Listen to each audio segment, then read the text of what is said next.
오늘의 국민사연 시작하겠습니다. 안녕하세요. 저는 평범하게 살아가고 있는 30대 여자입니다. 부부는 남남으로 만나서 무촌으로 시작한다는 말이 있지요. 그 말인즉슨 부부는 한 몸이나 다름없어서 서로 간에 비밀이 없어야 한다는 말이겠지요.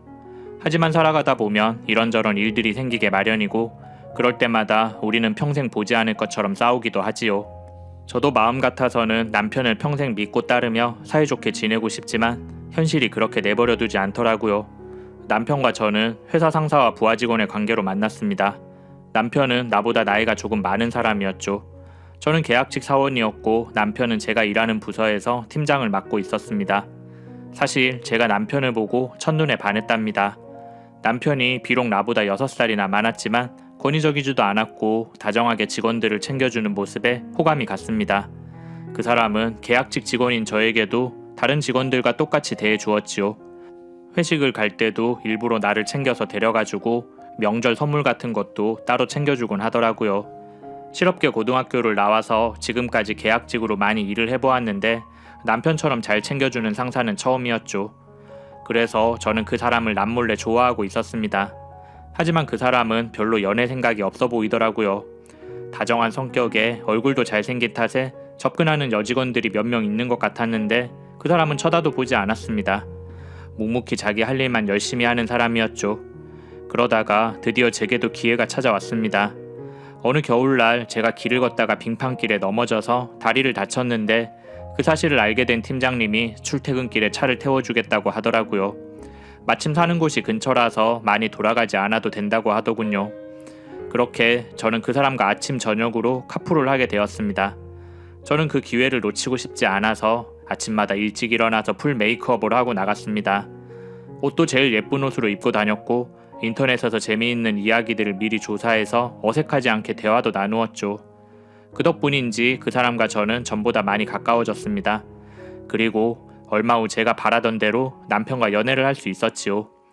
그 사람은 제가 신기할 정도로 말이 잘 통하고 비슷한 부분이 많다고 하더라고요. 사실 그것은 모두 제가 남몰래 노력한 덕분이었는데 남편은 그걸 알 리가 없었죠. 남편의 취향이나 관심사를 알아내기 위해서 제가 얼마나 뒷조사를 하고 다녔는지 남편은 지금도 모르고 있답니다. 암튼 그렇게 연인이 된 우리는 결혼 이야기도 오고 가게 되었지요. 그런데 그 사람은 왠지 결혼을 망설이는 것 같았습니다. 사귄 지 1년이 넘었고 둘 다 나이도 있어서 자연스럽게 결혼을 생각할 타이밍이었는데 남편은 결혼 이야기만 나오면 말을 돌리더라고요. 그래서 하루는 제가 대놓고 그 사람에게 물어보았습니다. 성규 씨는 나랑 결혼하기 싫어요? 그러자 그 사람이 마지못해 대답을 하더라고요. 그게 아니라 사실은 미주 씨에게 말하지 못한 게 있습니다. 사실 제게는 배다른 여동생이 있어요. 아버지가 재혼을 하시면서 그렇게 된 거죠. 그런데 동생이 어릴 때부터 저를 유난히 따랐어요.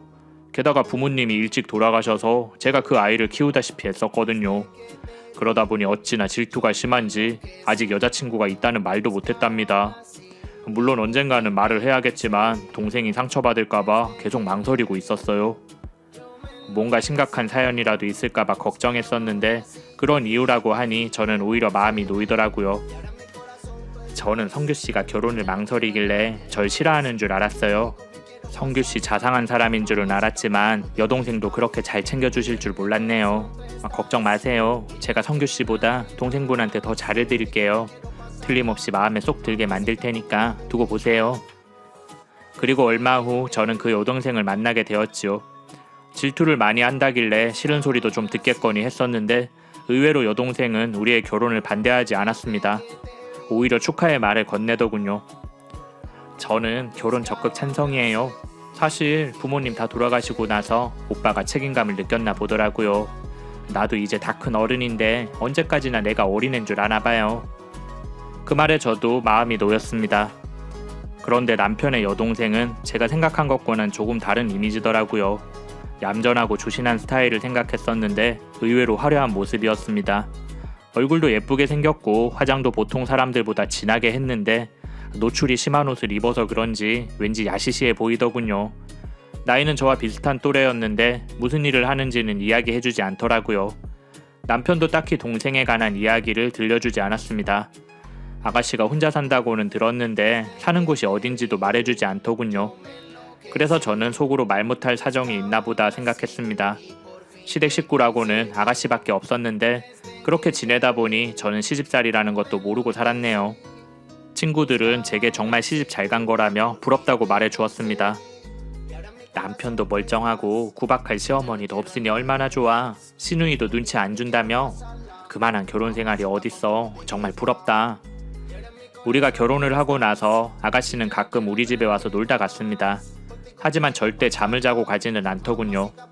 자기는 늘 자던 곳에서 잠을 자야 한다면서 놀러 오면 항상 일찍 집에 돌아가곤 했습니다.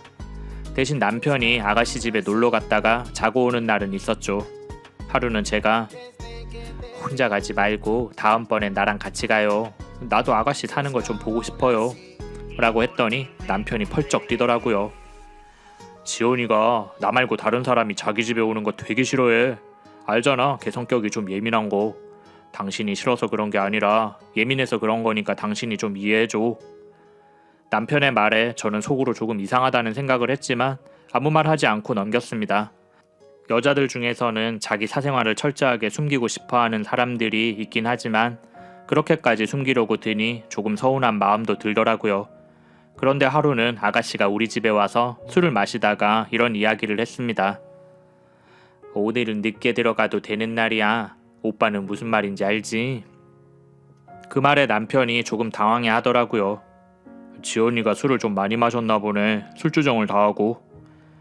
오빠는 내가 아직도 어린애인 줄 알아. 나도 알 거 다 안다고. 오빠가 자꾸 나 무시하고 그러면 내가 확 말해버린다. 아가씨의 말에 저는 그게 무슨 말이냐고 물었지요. 그러자 아가씨가 사실은 오빠와 나 사이에 비밀이 있어요. 라고 말을 하더니 고개를 푹 숙이고 잠이 들었습니다. 알고 보니 아가씨는 술이 약한 체질이었는데 그날따라 조금 많이 마셨나 보더라고요. 술에 취해 잠이 든 아가씨를 남편이 부축해서 일으키더니 안 되겠다. 내가 지연이 좀 바래다 주고 올게.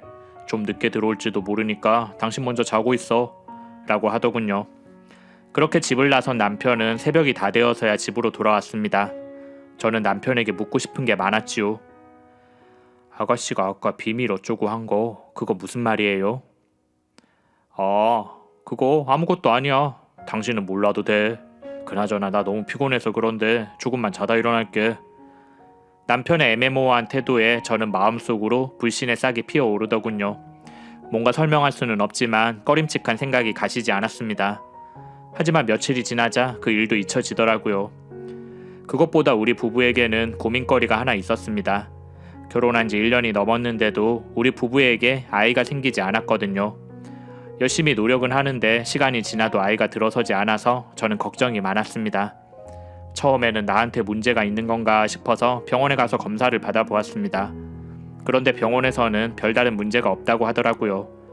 나한테는 아무런 이상이 없으니 남편을 데리고 와서 함께 검사를 받아볼 것을 권유하더라고요. 그래서 저는 남편에게 사실대로 이야기를 했습니다.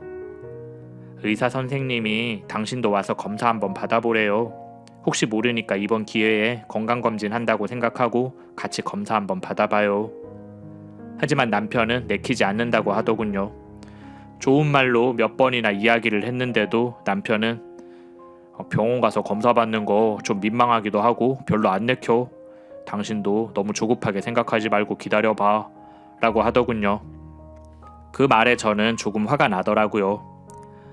내가 나조차고 그러는 거예요. 혹시 모르니까 검사 한번 받아보자고 하는 건데 당신은 그게 그렇게 귀찮아요? 내가 평소와 달리 따지듯이 말을 하자 남편이 한숨을 크게 내쉬더니 말을 했습니다. 사실은 당신한테 고백할 게 있어. 나 정관수술 받았어. 남편의 말에 저는 머리가 띵한 기분이 들더군요. 정관수술이요? 그러니까 거기를 묶었다는 말이지요? 사실 난 아이를 낳을 생각이 없어. 왜 딩크족이라고 하잖아. 요즘에는 아이 없이 부부끼리 잘 지내는 사람들도 많더라고. 솔직히 말해서 난 아이를 잘 키울 자신이 없어. 그래서 그렇게 선택을 한 거고 언젠가는 당신한테도 말을 해야겠다고 생각했어. 남편의 말에 저는 정말 기가 막히더군요. 이제 와서 그렇게 말을 하면 어떡해요. 그런 건 결혼 전에 상의를 했어야죠. 그리고 아이도 없는 사람한테 정관 수술을 해주는 법이 어딨어요. 그 병원 어디야? 내가 당장 가서 따질 거예요.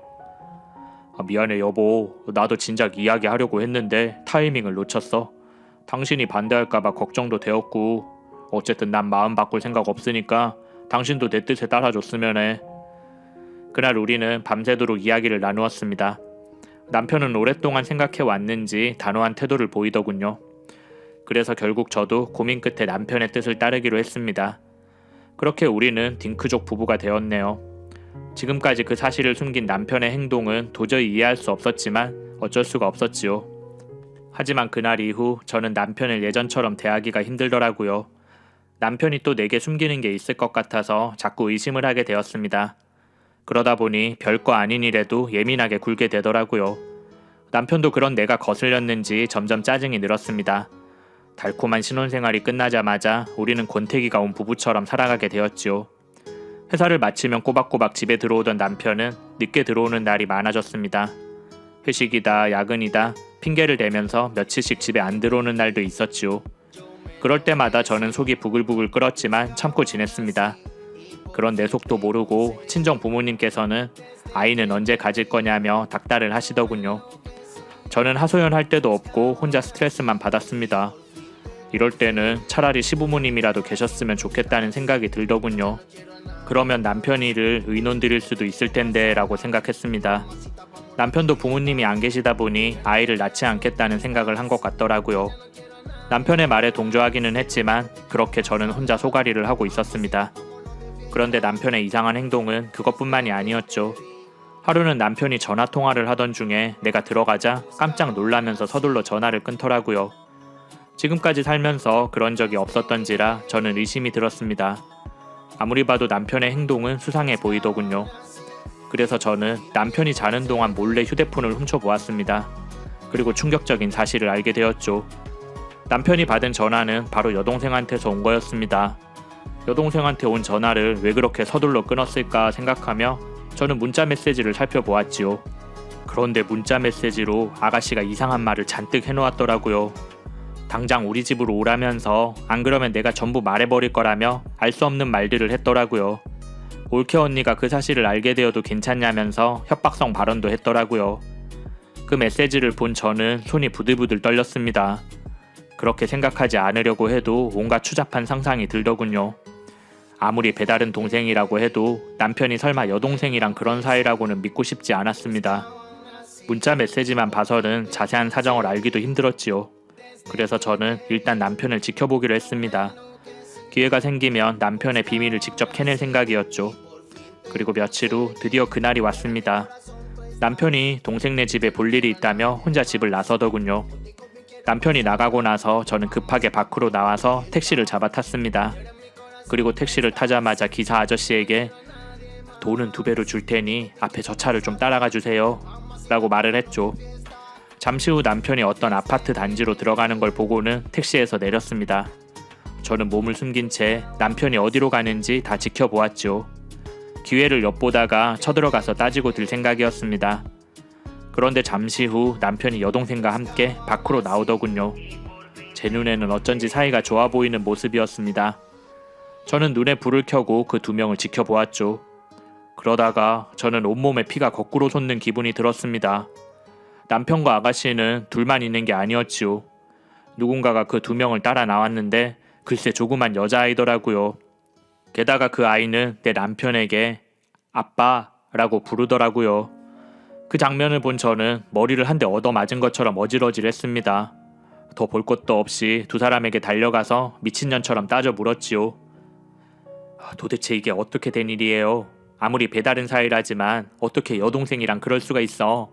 이렇게 버젓이 애까지 낳아놓고 나랑 결혼할 생각을 했던 거예요? 당신은 도대체 나한테 얼마나 더 거짓말을 해야 속이 후련하겠어요? 저는 누가 말릴 틈도 없이 남편의 등짝을 후려쳤습니다. 그리고 아가씨, 아니 이제 아가씨라고 부르기도 싫네요. 사람이 어쩜 그럴 수가 있어요.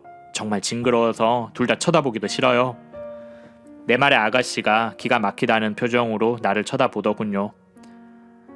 지금 무슨 말을 하는 거예요? 뭔가 단단히 오해를 한 것 같은데 내가 아무리 쓰레기여도 오빠랑 그런 짓 할 사람으로 보여요? 내가 정말 어이가 없어서 기가 다 막히네요. 상황이 그렇게 되자 남편이 갑자기 내 앞에서 무릎을 꿇더군요. 여보 진정해. 내가 다 이야기해줄게. 내가 잘못하긴 했지만 당신이 생각하는 그런 거 아니야. 그렇게 입을 연 남편은 그동안 숨기고 있던 이야기를 내게 들려주었습니다. 사실은 당신이랑 결혼하기 전에 만나던 여자가 있었어. 둘이 좀 안 좋게 헤어지게 되었는데 그 여자가 갑자기 나타나서는 내 아이라며 잘 키워보라고 하더니 자취를 감춰버렸어. 혹시나 해서 유전자 검사도 해봤는데 내 아이가 맞더라고. 남편은 그렇게 그 아이를 키우게 되었는데 그러던 중에 저를 만나게 된 거라고 하더군요. 사실 남편도 제게 호감이 있었고 결혼을 하고 싶었는데 아이가 있다고 하면 만나주지 않을 것 같아서 숨기고 있었다고 하더라고요. 할 수 없이 아이는 여동생이 맡아서 키우고 있었는데 여동생은 그걸 빌미로 남편한테 돈을 뜯어내고 있었습니다. 문자로 협박을 한 건 남편이 원하는 대로 돈을 주지 않아서 그런 거였죠. 모든 사실이 밝혀지자 아가씨는 이렇게 말을 하더군요. 이제 다 밝혀져 버렸으니 더 이상 뜯어먹을 것도 없네. 어차피 오빠랑 나랑 사이도 안 좋았는데 이제 두 번 다시 보지 말자. 그리고 아이는 데려가서 직접 키워. 내가 쟤 때문에 그동안 맘대로 놀지도 못하고 피해가 많았다고. 남편은 나와 아가씨를 동시에 바라보면서 어찌할 바를 모르더군요. 저도 망연자실해서 넋을 놓고 있었습니다. 도저히 남편을 용서할 기분이 들지 않더라고요. 그런데 그때 여자아이가 내 손을 잡더니 저를 가만히 올려다 보더군요. 아직 어린 나이라서 무슨 일이 벌어진 건지도 모를 텐데 나를 위로하려는 듯이 아줌마 울지 마세요 라고 하더라고요. 그 아이의 맑은 눈빛을 본 순간 저는 가슴이 미어졌습니다. 이렇게 착하고 어린아이가 무슨 잘못이 있겠나 싶어서 마음이 약해지더군요. 저는 눈높이를 맞추고 앉아서 그 아이를 가만히 바라봤습니다. 남편을 꼭 닮은 얼굴이더군요. 그 아이는 고사리 같은 손으로 내 얼굴에 흐르는 눈물을 닦아주었습니다. 그 순간 저는 이 아이를 받아들이기로 결심을 하였지요. 잘못은 어른들이 했는데 아이가 불행한 삶을 살아야 한다는 게 너무 미안하고 안타까웠거든요. 물론 쉬운 결정은 아니었습니다. 남편에 대한 배신감도 들었고 무엇보다도 내 피부치도 아닌 아이를 잘 키울 자신도 없었거든요. 하지만 아이를 위해서 용기를 내보기로 했습니다. 남편도 본인의 잘못을 뉘우치고 몇 번이나 제게 사과를 하더군요. 저는 한 번 더 속는 셈 치고 남편의 사과를 받아주었습니다. 갑자기 아이를 키우겠다고 나서니 주변 사람들이 모두들 깜짝 놀라더군요. 특히 친정 부모님이 걱정을 많이 하셨습니다. 하지만 저는 굳게 마음을 먹고 부모님을 설득하였지요. 처음에는 걱정이 많았던 부모님도 막상 소녀딸을 보더니 마음의 문을 여시더군요. 아이가 어릴 때부터 눈치를 보고 자라와서 그런지 철이 일찍 들었더라고요.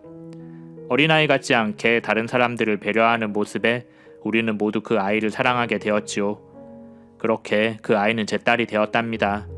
그리고 지금은 둘도 없는 사이가 되었네요. 어색하던 느낌도 많이 없어졌고 지금은 누가 봐도 사이좋은 모녀가 되었습니다.